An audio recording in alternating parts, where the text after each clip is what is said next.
আজ মুসলমানের বাংলাদেশে সাম্প্রদায়িক উস্কানি দিতেছে ইসকন নামক এক সংস্থা, যেই সংস্থার মানুষগুলো আমার নবীকে নিয়ে ব্যঙ্গচিত্র করেছে, যেই সংস্থাটা আল্লাহর কোরআনের বিরুদ্ধে কথা বলেছে, যেই সংস্থার মানুষ আমার বাংলার ইসলাম নিয়ে কথা বলেছে, তাইলে মুসলমান হিসাবে তুমি কতটুকু ইমানদার?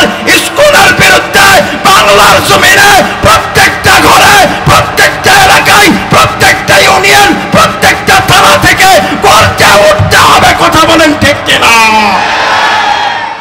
আমার ভাইরা, আমার বন্ধুগণ, বাংলাদেশে যে সমস্ত ইসলামী দল আছে, জামাত বলেন, হেফাজত বলেন, চরমনাই বলেন, খেলাফত বলেন, ওলামায়ে কেরাম বলেন, এই সমস্ত দলের ওলামায়ে কেরামদেরকে কারাগারে রাখার একমাত্র কল কাঠি নেড়েছে ইসকন। কথা বলেন ঠিক কিনা?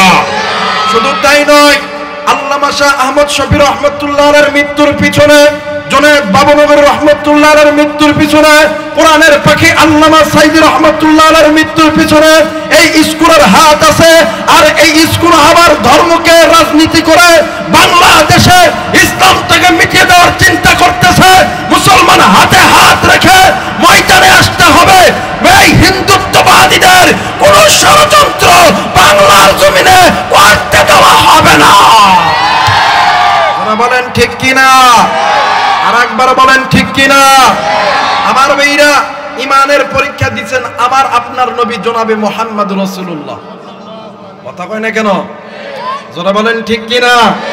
ইমানের পরীক্ষা দিয়েছেন সাহাবায়ে কেরামরা। কথা বলেন ঠিক কিনা? ইমানের পরীক্ষা দিয়েছেন তাবিরা, ইমানের পরীক্ষা দিয়েছেন আইম্মায়ে মুজতাহিদ উলামায়ে কেরামরা, ইমানের পরীক্ষা দিয়েছেন আল্লামা শাহ আহমদ শফি, ইমানের পরীক্ষা দিয়েছেন জুনায়েদ বাবুনগরী, ইমানের পরীক্ষা দিয়েছে আল্লামা সাইদি, ইমানের পরীক্ষা দিয়েছে আল্লামা মামুনুল হক, ইমানের পরীক্ষা দিয়েছে আমিরে জামাত। আবারও যদি উলামায়ে কেরাম যদি ইসলামের পক্ষে ডাক দেয়, আল্লাহর এই জমিনে আল্লাহর দ্বীন কায়েম করার জন্য কে কে রাজি আছেন? দুই হাত উঁচু করে আল্লাহরে দেখা। নারে তাকবীর, নারে তাকবীর, আল্লাহু আকবার, নারে তাকবীর, আল্লাহু আকবার। ইসলামের শত্রুরা হুঁশিয়ার সাবধান, হুঁশিয়ার সাবধান, ইসলামের শত্রুরা। নারে তাকবীর। আমার ভাইরা, আপনাদের যে তাকবীর দেওয়ার ঢক বা সিস্টেম, এই তাকবীরে নাস্তিক বাংলা থেকে যাইতো না, আবার আইব। কথা কয় না কেন? মাঝে মধ্যে কয় আইতাম, কথা কয় না কে? জোরে কয় না কে? কিন্তু বাদান মনে করে রাখবেন, ওলামায়ে কেরামের তাকবীরের আওয়াজ কেমন জানেন? ওলামায়ে কেরাম যখন তাকবীর দিয়া রাজপথে যায়, হাজারো নাস্তিক মুরতাদগুলো ভয়ে থর করে কাঁপতে থাকে। কথা বলেন ঠিক কিনা? আজ মুসলমান আল্লাহকে আল্লাহ বলতে ভয় পায় বিদায় আজ ফিলিস্তিনের জমিনে মুসলমান নির্যাতিত হয়েছে। আজ মুসলমান আল্লাহকে আল্লাহ বলে ডর পায় বিদায় আজ মুসলমান সদা সর্বদা সর্ব জায়গায় মার খাইতেছে। আর কতদিন আল্লাহকে ভুলে থাকবেন? মুসলমান দাবি করে আল্লাহর নাম মুখে নিয়ে সামনে আগাইতে হবে। কথা বলেন ঠিক কিনা? আরো যারা বলেন ঠিক কিনা? আল্লাহর নাম নিতে হবে। নির্দেশকার যারা বলেন নির্দেশকার। আমার আল্লাহ বলেন যে বান্দা বান্দি আমি আল্লাহর নাম জবানে নিবে, আমি আল্লাহর পক্ষ থেকে ওই বান্দার প্রতি রহমত আসবে। যারা বলেন ঠিক কিনা? আরে এই কথা একদল তথাকথিত বুদ্ধিজীবী বুঝতে পেরেছিল, বিদায় বলেছিল এটা একটা দলীয় স্লোগান, জঙ্গি স্লোগান। কথা বলেন না? কথা বলেন ঠিক কিনা? আমাদেরকে বলেছিল রাজাকার। কথা বলেন কেন? আমাদেরকে রাজাকারের ট্যাগ লাগায় গত কয়েক বছর যা জ্বালাইছে রে বাপ রে বাপ, দেখলি কই রাজাকারের বংশধর। আল্লাহ কয় আমরাই রাজাকার। এমন এক রাজাকারের খেলা আল্লাহ তাআলা খেলাইছে, শুধুমাত্র আল্লাহ তাআলা উপর থেকে শুধুমাত্র গুটি কয়েক ছাড়ছে, এতেই পার হয়ে গেছে। কথা বলেন ঠিক কিনা? এই আন্দোলন ইসলামের আন্দোলন। কথা বলেন ঠিক কিনা? আগামী দিনের বাংলাদেশ ইসলামের বাংলাদেশ। কথা বলেন ঠিক কিনা? আগামী দিনে বাংলার জমিনে জামাত বলেন, হেফাজত বলেন, চরমনাই বলেন, খেলাফত বলেন, সমস্ত উলামায়ে কেরাম আমরা মতবাদ ভুলে এক প্ল্যাটফর্মে দাঁড়ানোর চেষ্টা করতেছি। আল্লাহর এই জমিনে আল্লাহর দ্বীন কায়েমের জন্য আপনারা কে কে রাজি আছেন? দুই হাত উঁচু করে আল্লাহরে দেখা। আল্লাহ তুমি কবুল করে নাও। জোরে বলেন আমিন। আর একবার বলেন আমিন। জোরে বলেন তো দেখি আপনার আমার রবকে। আর একবার বলেন রবকে। আপনার ওই রবের পক্ষ থেকে যে কোরআন নাজিল করছে, এই কোরআন শুনলে কি গুনাহ হবে? জোরে বলেন গুনাহ হবে? আমার আল্লাহ বলেন বিসমিল্লাহির রহমানির রহিম। এই কোরআন কার কিতাব? আল্লাহর কিতাব। জোরে কোন কার কিতাব? আচ্ছা বলেন তো দেখি, মুসলমান যে মুসলমান কোরআন শুনে আল্লাহু আকবার মুখ দিয়ে বাড়ায় নাকি মুসলমান? জোরে বলেন মুসলমান। তো মুনাফিক হয়ে বইছে, আল্লাহর কোরআন শোনার পরেও আল্লাহর বরাত্ব স্বীকার করে। এটা মুসলমানের সন্তান হইতে পারে? কথা বলেন, সন্তান হইতে পারে না। ইমাম তাকিউদ্দিন সুটকি রহিমাহুল্লাহ শিফাউস সাকাম কিতাবের ভিতরে আল্লাহর বান্দা বলেন, যে বান্দার কাছে আল্লাহর কোরআন নবীর হাদিস শুনতে ভালো লাগে, ওই বান্দা বান্দি যাতে মনে করে নাই আল্লাহ ওই বান্দা বান্দিকে জান্নাতের পথে কবুল করতেছে। আরেকবার আসতে বলেন, আরেকবার আসতে বলেন। আর যে বান্দা বান্দির কাছে আল্লাহর কোরআন নবীর হাদিস শুনতে ভালো লাগে না, বলতে ভালো লাগে না, যে বান্দা বান্দির কাছে আল্লাহর কোরআন নবীর হাদিস শুনতে ভালো লাগে না, বলতে ভালো লাগে না, মনে করে নেবেন আল্লাহ ওই বান্দা বান্দিকে জাহান্নামের পথে কবুল করতেছে। বলেন তো দেখি, যে আল্লাহ আপনাকে আমাকে দয়া করে মায়া করে জান্নাতের মেহমান বানাইছে, আপনি আমি খুশি না বেদার? জোরে বলেন খুশি না বেদার? ওই মালিকের কোরআন তেলাওয়াত করলে আল্লাহু আকবার আসতে বলবেন না জোরে বলবেন? আসতে না জোরে?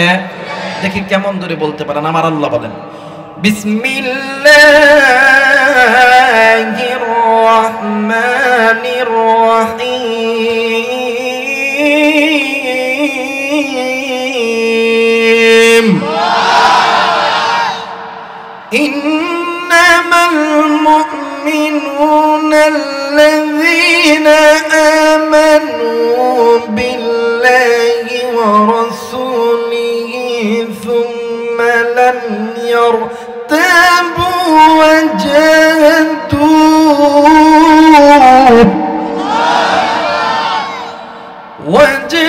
وجاهدوا بأموالهم وأنفسهم في سبيل الله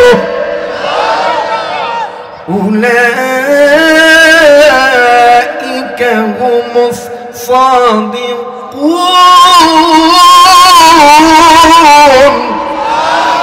মুসলমান ভাইরা আমার বন্ধুগণ, আল্লাহ রাব্বুল আলামিন ডাক দিয়ে বললেন, পৃথিবীর মানুষ, আমি আল্লাহ রাব্বুল আলামিন আমার পক্ষ থেকে তামাম পৃথিবীর মানুষগুলোকে জানিয়ে দিলাম, বান্দা শুনে নাও, আমি আল্লাহ রাব্বুল আলামিন তোমাদের মানব জাতির মাঝখানে আমি আল্লাহর পক্ষ থেকে দুইটা রহমত আমি আল্লাহ নাযিল করেছি। এক নাম্বার রহমত, 2 নাম্বার রহমত আমি আল্লাহ রাব্বুল আলামিন বলে দিলাম। আমার আল্লাহ বলেন, কুল বিফাদলিল্লাহি ওয়া বিরহমাতিহি ফাবিযালিকা ফালইফরাহু হুয়া খায়রুম মিম্মা ইয়াজমাউন। আল্লাহ বললেন, পৃথিবীর মানুষ, আমি আল্লাহর পক্ষ থেকে তোমাদের মানব মণ্ডলীর মাঝে দুইটা রহমত, দুইটা বরকত আমি আল্লাহ নাযিল করলাম। 1 নাম্বার রহমত আমার নবী, 2 নাম্বার রহমত হইল আমি আল্লাহর কোরআন। এই পৃথিবীর মানুষ শুনে নাও, আমি আল্লাহ এই কোরআন তোমাদের জন্য নাযিল করেছি। এটা এমন একটা দামি কোরআন, যে কোরআন যদি কোনো বান্দা বান্দি মেনে নেয়, যদি কোনো বান্দা বান্দি এই কোরআন তার জীবনে গঠন করে নেয়, আমি আল্লাহ বলে দিলাম, কিতাবুন আনজালনাহু ইলাইকা লিতুখরিজান নাসা মিনাজ-যুলুমাতি ইলান নূর। এই কোরআন বান্দা বান্দির অন্ধকারের পথটাকে আলোকিত করে দিবে। মুফাসসিরগণ বলেন, এই জায়গায় অন্ধকারের পথ হইল জাহান্নামের পথ, আর আলোর পথটা হইল আমার আল্লাহর জান্নাতের পথ। একটু আওয়াজ করে বলেন সুবহানাল্লাহ। আরেকবার বলেন সুবহানাল্লাহ।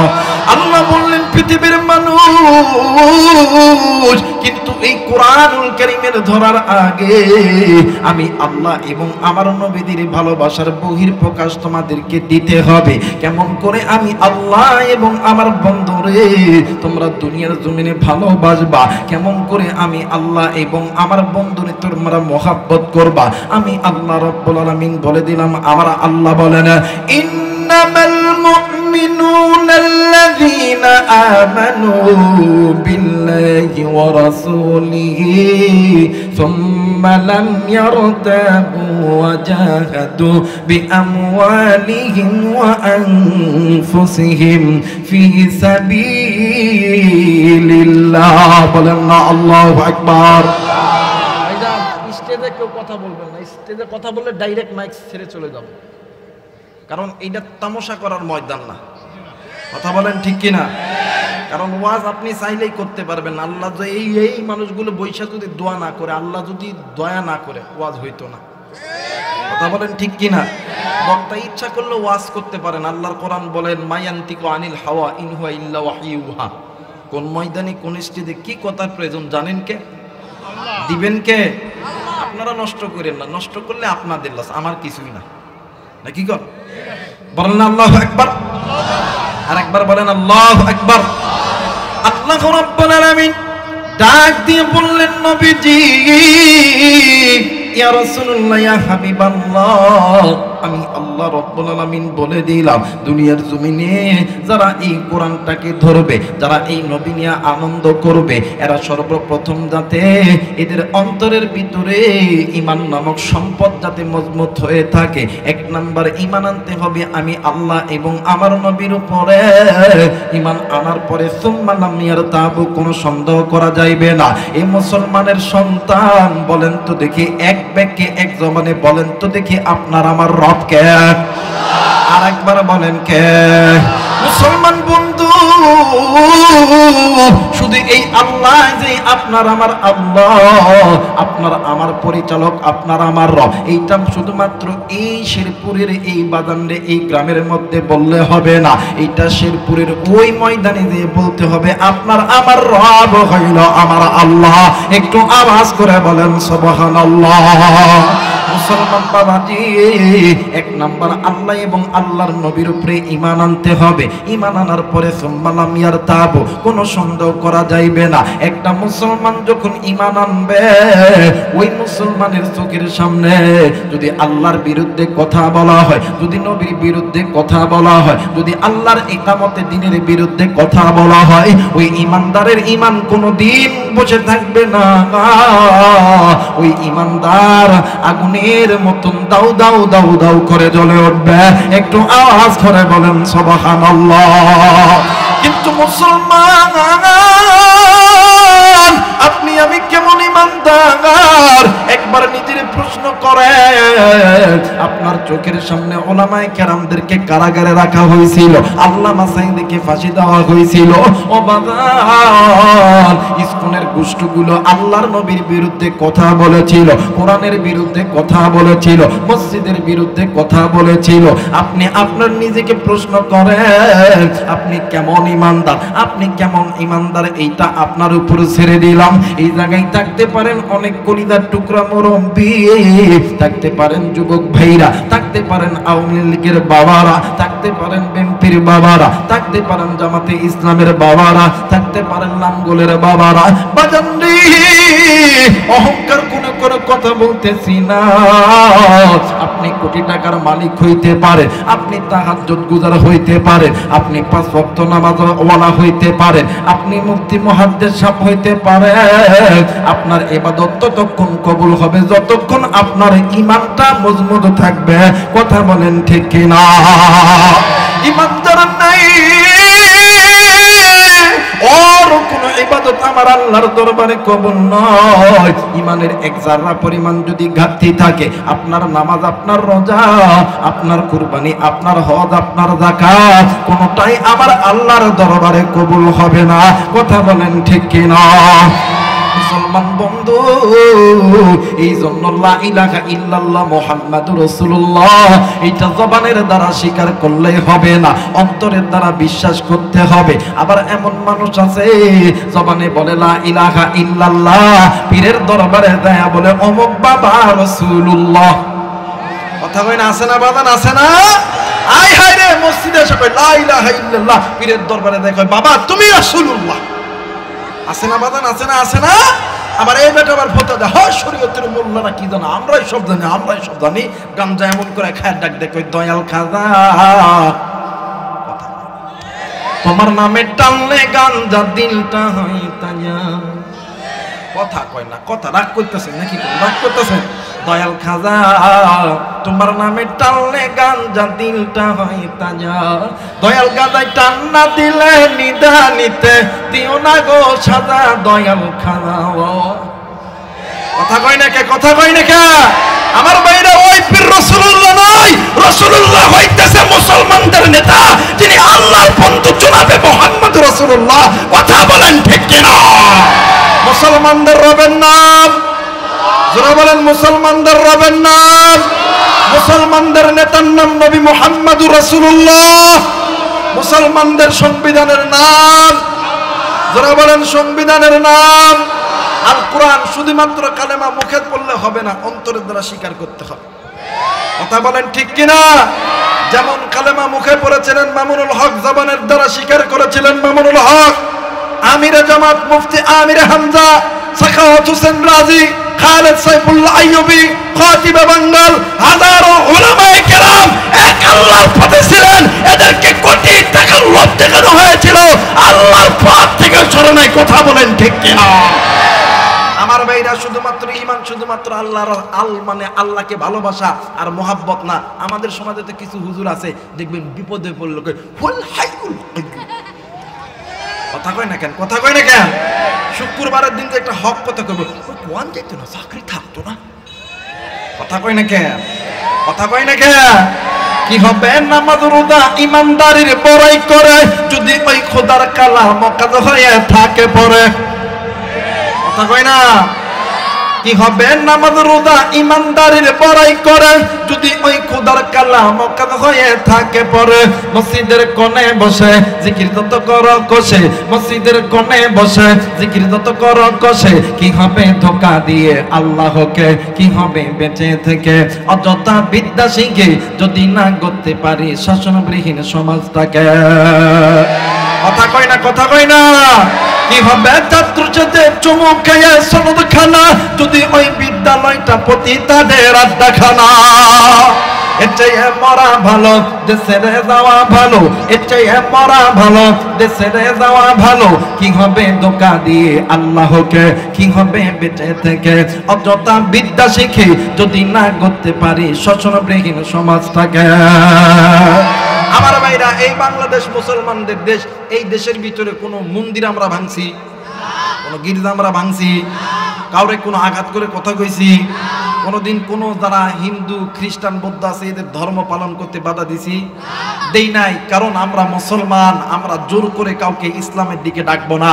কিন্তু কেউ যদি মুসলমানদের এই মানে মুসলমানদের এই দেশের ভিতরে ষড়যন্ত্রে চাল খাটাইতে চাও, আমরাও ঘরে বসে থাকবো। যারা বলেন থাকবো। কারণ এই দেশের প্রত্যেকটা গ্রামের মসজিদের মিনার দেখলে বোঝা যায় দেশটা মুসলমান। এই দেশের প্রত্যেকটা শহরের মসজিদগুলো দেখলে বোঝা যায় দেশটা মুসলমানের। এই দেশের প্রত্যেকটা রাস্তার মোড়ে মোড়ে মসজিদ দেখলে বোঝা যায় দেশটা মুসলমানের। কথা বলেন ঠিক কিনা? কারণ এই দেশে আল্লাহু আকবারের সুরে সূর্য ওঠে, আল্লাহু আকবারের সুরে সূর্য ডুবে। কোন নাস্তিকদের ইশারায় সূর্য ওঠে না, সূর্য ডুবে না। কথা বলেন ঠিক কিনা?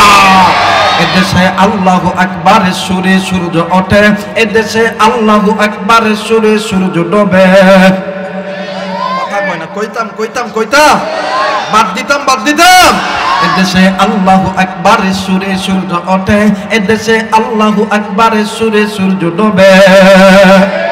বললে কি গুনাহ হবে ভাই? গুনাহ হবে? একটু বলেন না। এদেশে আল্লাহু আকবারের সুরে সূর্য ওঠে, এদেশে আল্লাহু আকবারের সুরে ইমানদাররা কইব, কাফেররা কইব না, মুনাফিকরা কইতো না। বলেন এদেশে আল্লাহু আকবারের সুরে সূর্য ওঠে, এদেশে আল্লাহু আকবারের সুরে সূর্য ডোবে। কথা বলেন ঠিক কিনা? এদেশের মাল্লা মাঝি কিষান মধুর সবার টোটে, শোনরে লা ইলাহা ইল্লাল্লাহর জিকির ওঠে। ইমানের দগ্ধই আগুন জ্বলছে সবার বুকে বুকে, সেই আগুন দেশ হতে দেশ দেশান্তরেও জ্বালতে হবে। এদেশে আল্লাহু আকবারের সুরে সূর্য ওঠে, এদেশে আল্লাহু আকবারের সুরে সূর্য ডোবে। এদেশের পথে ঘাটে বাজার ঘাটে, এদেশের পথে ঘাটে, এদেশের বাজার ঘাটে, এদেশের এদেশের এদেশের এদেশের বন্দে গ্রামে খোদার নামের তাসবিহ হাতে, কত পীর আউলিয়াদের অশ্রু ঝরে গভীর রাতে। কথা কয় না, কথা কয় না।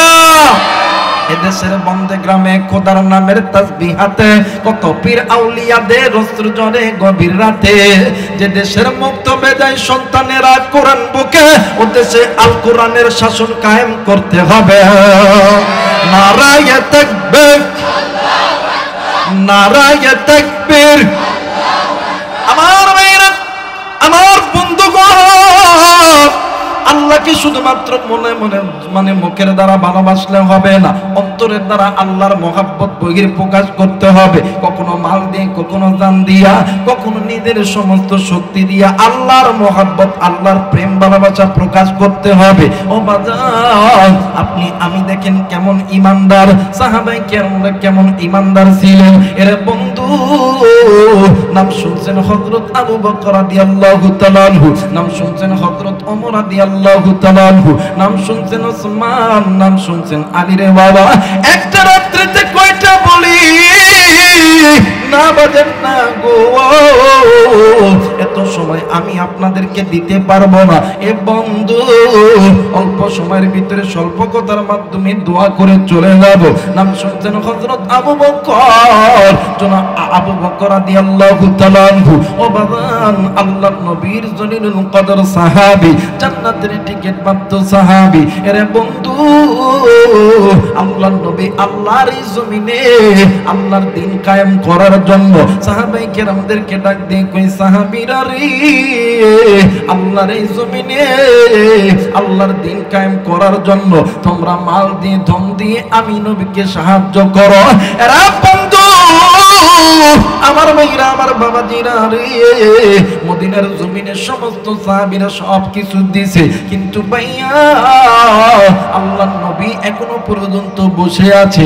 ও বন্ধু, আল্লাহর নবীকে সাহাবায়ে কেরাম ডাক দিয়ে কই, নবী গো, ইয়া রাসূলুল্লাহ, ইয়া হাবিবাল্লাহ, আপনি এখনো কেন বসে আছেন গো নবীজি? আল্লাহর নবী ডাক দিয়ে কই, সাহাবী, এই জায়গায় সমস্ত সাহাবী কি এসেছে? ডাক দিয়ে কই, হ্যাঁ হ্যাঁ, সমস্ত সাহাবী এসেছে। আল্লাহর নবী ডাক দিয়ে কই, সাহাবীরা রে, আমি নবীর জানা মতে একজন সাহাবী আসে নাই। ওই সাহাবী আমার বাল্যকালের বন্ধু, ওই ব্যক্তি হচ্ছে হযরত আবু বকর। একটু আওয়াজ করে বলেন সুবহানাল্লাহ। মুসলমান বাবাইরা রে আমার, হযরত আবু বকরের অপেক্ষায় আল্লাহর নবী বসে আছে। এই দেখি হযরত আবু বকর রাদিয়াল্লাহু তাআলা আনহু বাড়িতে যাইয়া বিবির ডাক দিয়ে কই, বিবি রে, কি আসরে বিবি, আল্লাহ রাস্তায় দিতে হবে রে বিবি। বিবি ডাক দিয়ে কই, স্বামী গো, আমাদের ঘরেতে দুটা বাদনি, মানে দুটা বদনি বালতি ছাড়া তো কিচ্ছু নাই, কি দিব গো নবী, নবীদের রাস্তায়। এইবারে আবু বকর ডাক দিয়ে কই, বিবি রে, আল্লাহর এই জমিনে আল্লাহর দ্বীন কায়েমের জন্য আমার নবী আমাদের কাছ থেকে সাহায্য চাইছে। আরে বিবি, দেরেতে ঘরের মধ্যে কি আছে? আবু বকরের বিবি ডাক দিয়ে কই, স্বামী গো, আমাদের ঘরের ভিতরে তো কিচ্ছু নাই গো স্বামী, আমার নবী দিও তো চাইছে। ও গো স্বামী, আপনি একটু দাঁড়ান, আমি একটু পাশের ঘরে আসি। এসের পরের বাবাজিরা রে, পরিধান টুকরা যুবক, পরিধান টুকরা মা গো। এইবারে হযরত আবু বকরের বিবি অপর ঘরে যাইয়া নিজেই নিজের পোশাকের বান্ধন যখন খুলতেছে, আর আল্লাহরে ডাক দিয়ে কই, আল্লাহ, ডাক দেন না, বলেন না আল্লাহ। আর একবার ডাক দেন না, বলেন না আল্লাহ। হযরত আবু বকর বিবি আল্লাহরে ডাক দিয়ে কই, আল্লাহ তোমার এই জমিনে তোমার ইকামতের দিন কায়েমের জন্য আমার নবী চাইছে গো আল্লাহ, আমার ঘরে কিচ্ছু নাই, কিচ্ছু নাই, আমি মহিলা মানুষ, আমি আমার নিজের পোশাক আমি আপনার নবীর রাস্তায় দান করে দিলাম। আমার মেয়েরা, আমার বন্ধুরা রে, আবু বকরের বিবি একটা একটা করে পোশাকের বান্ধন যখন খুলে আমার আল্লাহ ডাক দিয়ে কই, জিবরাইল দেখো রে জিবরাইল। আবু বকরের বিবি নিজে নিজের ইজ্জতের দিকে তাকাইলো না। আমার আল্লাহ, আমি আল্লাহর ইকামতের দিন কায়েম করার জন্য, আমি নবীর প্রেমে নবীর ভালোবাসায় আবু বকরের বিবি নিজেই নিজের পোশাক খুলতেছে। এর জিবরাইল তুমি আর দেরি করো না, তুমি জলদি করে জান্নাতের ভিতরে ঢুকে যাও। এই জান্নাতের ভিতর থেকে আবু বকরের জন্য, আবু বকরের বিবির জন্য দুইটা পোশাক নিবা, জলদি করে আমার নবীর কাছে যাবা, আমার নবীর কাছে যে বলবা আমি নবীর, আমি আল্লাহ আবু বকরকে এবং আবু বকরের স্ত্রীকে আমি আল্লাহ সালাম জানাইছি। একটু আওয়াজ করে বলেন সুবহানাল্লাহ। এই মুসলমান ভাইরা রে আমার, এইদিকে হযরত আবু বকরের বিবি নিজেই নিজের পোশাক কানা খুলিয়া ছোট্ট একটা টোপলা করিয়া নিজেই নিজের লজ্জাস্থান কেমনে করিয়া ডাকবে, খেজুর পাতার চাটনি দিয়া নিজেই নিজের লজ্জাস্থান ডাকিয়া ওই কাপড়খানা লইয়া স্বামীর কাছে যাইয়া ডাক দিয়ে কই, স্বামী গো কি দিব গো স্বামী, আল্লাহর নবীর রাস্তায় আমার ঘরে তো কোনো ধন নাই, কোনো মাল নাই, কোনো সম্পদ নাই, স্বামী গো এই তো আমি আপনার বিবি, আমার শরীরের পোশাকখানা আল্লাহ নবীর রাস্তায় দিয়ে দিলাম। আবু বকর কান্দে, আবু বকরের বিবিও কান্দে। আবু বকর বিবির পোশাক লইয়া হাঁটি হাঁটি পা পা করে যখন নবীর দরবারে যাইতেছে, ও বাবা নারাই তাকবীর, নারাই তাকবীর, নারাই তাকবীর, আপনার মঞ্জুর বলেন আল্লাহু আকবার।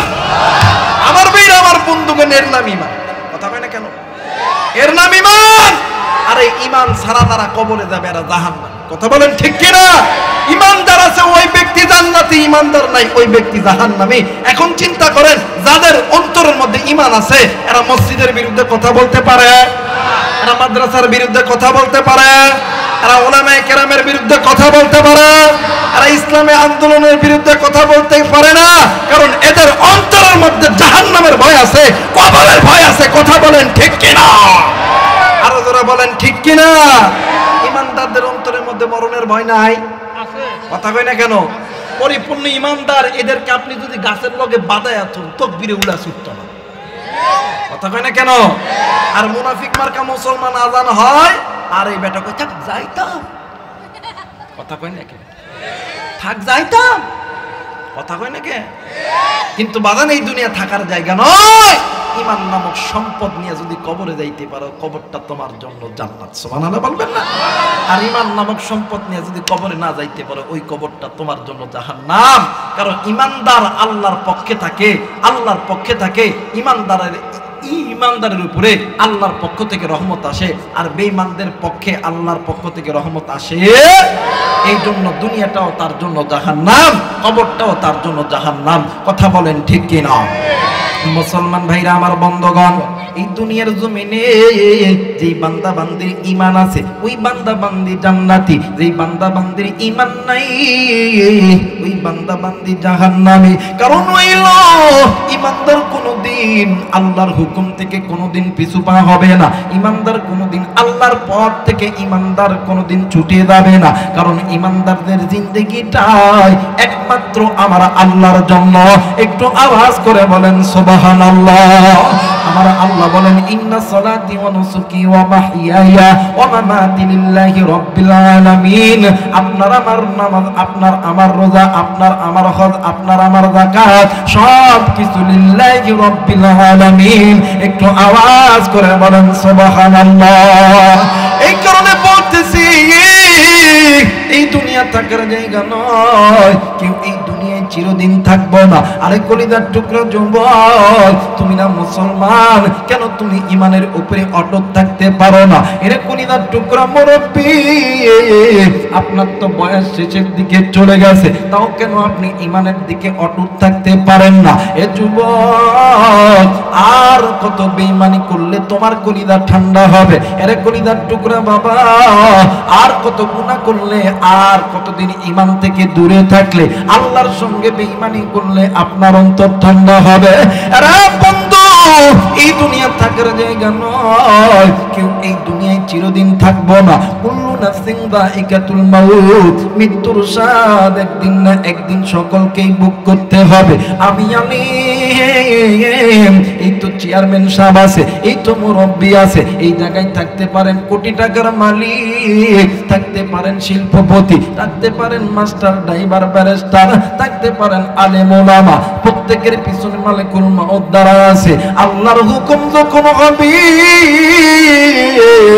মৃত্যু থেকে কেউ তুমি আমি পলায়ন করতে পারবো না, কিন্তু মৃত্যু আসার আগে, আল্লাহর হুকুম হওয়ার আগে ঈমান নামক সম্পদটা নিয়ে কবরে দাও। যদি তুমি ঈমানদার হইতে পারো, তোমার মানে তুমি তো গুনাহ থেকে দূরে থাকবা, তুমি তো আল্লাহর হুকুমের ভিতরে নিযুক্ত থাকবা। আর যদি ঈমানদার না হইতে পারো, তুমি তো গুনাহগার হইয়া কবরে যাবা। আরে বাজার, এশিয়া মহাদেশের ভিতরে সবচেয়ে বড় ইলমুল মাদারিস হইল দারুল উলুম দেওবন্দ মাদ্রাসা।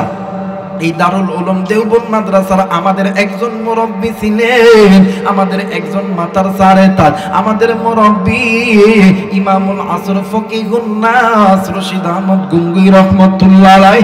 এ বাজার, কোন দিকে কোনো নজর নেই। আল্লাহর বান্দা জাহান্নামের ভয়ে এত কান্না করতে, রশিদ আহমদ গঙ্গুই রহমাতুল্লাহ আলাইহি জাহান্নামের ভয়ে কাঁদতে কাঁদতে আল্লাহর বান্দার দুইটা চোখ বন্ধ হয়ে গেছিল। আর এক কলিজার টুকরা শেরপুরের বাবারা, আজকে তোমার চোখে কেন জাহান্নামের ভয়ে পানি নাই? আজকে তুমি কেন ঈমান নামক সম্পদ থেকে দূরে থাকার পরে কেন তুমি তওবা করে আল্লাহর পথে আসো না? এ বন্ধু, ইমামুল আসর ফকিহুন নাস রশিদ আহমদ গঙ্গুই রহমাতুল্লাহ আলাইহি আল্লাহর বান্দা যেই এলাকায় যাইতো, ওই এলাকায় যাইয়া ওই এলাকার কবরস্থান জিয়ারত করত। কিন্তু বাবাজি, একদিন আল্লাহর বান্দা ইমামুল আসর ফকিহুন নাস রশিদ আহমদ গঙ্গুই রহমাতুল্লাহ আলাইহি একদিন এক প্রত্যন্ত এলাকার ভিতরে গেছে। ওই খাদিম ডাক দিয়ে কই, হযরত, এই জায়গার মধ্যে একটা কবরস্থান আছে। হুজুর ডাক দিয়ে কই, বাবা, আমি এই কবরস্থানটা তাহলে জিয়ারত করতে চাই। এ বন্ধু, যেমনি কইরা আল্লাহর বান্দা রশিদ আহমদ গঙ্গুই রহমাতুল্লাহ আলাইহি ওই কবরের মাঝে দাঁড়ায় গেছে রে, ওই কবরে, ওই পুরো কবরটা যেন ভূমিকম্প হইলে মানে যেমন জমিনটা নড়ে, পুরো কবরটা যেন তত্তর তত্তর কইরা কাঁপতেছে। ইমাম রশিদ আহমদ গঙ্গুই রহমাতুল্লাহ আলাইহি খাদেমকে শক্ত কইরা দরিয়া ডাক দিয়ে কই, বাবা গো, এই জমিনটা যে থরথর কইরা কাঁপতেছে, তুমি কি বুঝতে পারতেছো? খাদেম ডাক দিয়ে কই, হযরত, এই জমিন তো কাঁপতেছে, এটা আমিও বুঝতে পারতেছি। রশিদ আহমদ গঙ্গুই রহমাতুল্লাহ আলাইহি ডাক দিয়ে কই, বেটা, তুমি আমার একটু এই কবরস্থানের ঠিক মিডল মানে পয়েন্টটা লইয়া চলো। আল্লাহর বান্দা রশিদ আহমদ গঙ্গুই রহমাতুল্লাহ আলাইহি এই কবরের মিডল পয়েন্টে যাওয়ার পরে আল্লাহরে ডাক দিয়ে কই, মালিক আল্লাহ, আমার তো দুনিয়ার এই চক্ষু দ্বারা আমি দুনিয়ার সাজসজ্জ করো নিয়ামত আমি দেখতে পারি না। আল্লাহ, এই চক্ষু দ্বারা আমি তোমার আসমানও দেখতে পারি না, জমিনও দেখতে পারি না, দুনিয়ার কোনো কিছু দেখতে পারি না। কিন্তু মালিক, তোমার কাছে একটা আবদার করি, আল্লাহ, আজকে তুমি আমার এই কবরের খবরটা একটু দেখে দাও। ওগো আল্লাহ, তুমি চাইলে তো সবই করতে পারো, তুমি চাইলে অন্ধকে আলো দিতে পারো, আলোওয়ালা ব্যক্তিকে অন্ধ কইরা দিতে পারো, ফকিরকে বাদশা বানাইতে পারো, বাদশাকে ফকির বানাইতে পারো।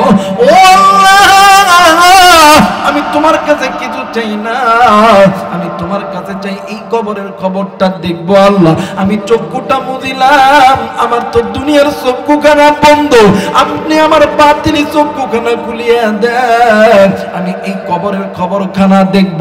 রশিদ আহমদ গঙ্গি রহমতুল্লাহ আলাইহি আল্লাহর বান্দা ঠিক কবরস্থানের মিডল পয়েন্টে বসে গেলেন। আল্লাহর বান্দা চক্ষুটা বন্ধ করিয়া এরপরে একটা চিৎকার দিয়া কান্না করতে করতে দৌড় দিয়া বাড়ির দিকে চইলা গেলেন। খাদেম ডাক দিয়ে কই, হুজুর আপনি কবরস্থানের মাঝখানে কেন বসলেন? আমার চিৎকার দিয়ে কাঁদতে কাঁদতে কেন আপনি বাড়িতে আইলেন? আর এখনো পর্যন্ত কেন আপনি কান্দেন বলেন না? রশিদ আহমদ গঙ্গি রহমতুল্লাহ আলাইহি ডাক দিয়ে কই, বাবা গো আমার কাছে কবরের খবর আছে বাবা। খাদেম ডাক দিয়ে কই, হযরত কেমন কবরের খবর আছে? ডাক দিয়ে কই, বাবা গো আমি যখন চক্ষুটা বন্ধ করেছি আমার আল্লাহ আমারে এই কবরের খবরখানা দেখাইছে। আমি নজর কইরা দেখি একজন মহিলার একজন মহিলার পুরো শরীরে একটা সাপ গিরিয়া আছে। সাপ মহিলার হাতে কামড় দেয়, সাপ মহিলার পায়ে কামড় দেয়, মাথায় কামড় দেয়, যেই জায়গায় কামড় দেয় হাড্ডি পর্যন্ত এক জায়গায় হইয়া যায়। ওই সাপ মহিলার নাক দিয়ে ঢুকে জবান দিয়ে বাইরে হইয়া যায়। রশিদ আহমদ গঙ্গি রহমতুল্লাহ আলাইহি ডাক দিয়ে কই, পৃথিবীর মানুষ তোমরা যারা দুনিয়া থেকে চলে আসবা এই কবরের খবর নিয়ে এরপরও কবরে আইসো, কারণ এই কবর এমন একটা ভয়ঙ্কর জায়গা, এই কবরে যদি ঈমান খারাপ হইয়া যাও ওই কবর তোমার জন্য হবে জাহান্নামের আগুন।